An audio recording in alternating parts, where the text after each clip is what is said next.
বাংলাদেশের যারা ছাত্র জনতার গণ অভ্যুত্থান করেছিল, আমরা যদি মারতাম তাহলে একটা বাংলাদেশে আওয়ামী লীগ থাকতো না। আমরা আইন এবং বিচারে বিশ্বাস করি। আমরা হলো সালাউদ্দিন ভাইয়ের মতন মততন্ত্রে বিশ্বাস করি না।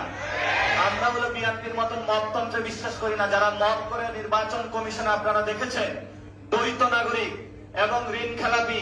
এই যে ঢাকা 11 আসনের বিশিষ্ট সন্ত্রাসী সাহেব আল্লামা কাইয়ুম সাহেব, আরেকজন সন্ত্রাসী আছেন ঢাকা 10-এ তো মনে হয়, ওনার নাম যেন কি, আল্লামা রবিউল ইসলাম চাঁদাবাজি, আসামি।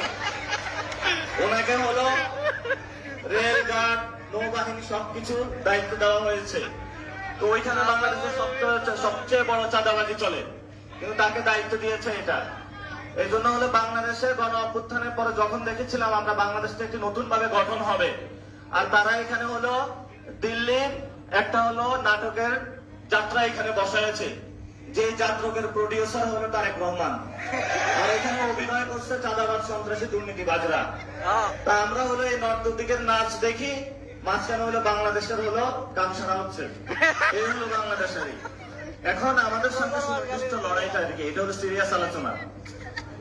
সুনির্দিষ্ট লড়াইটা হলো, আপনারা দেখেন আমরা কিন্তু কোটা সংস্কারের দাবিতে মাঠে নেমেছিলাম।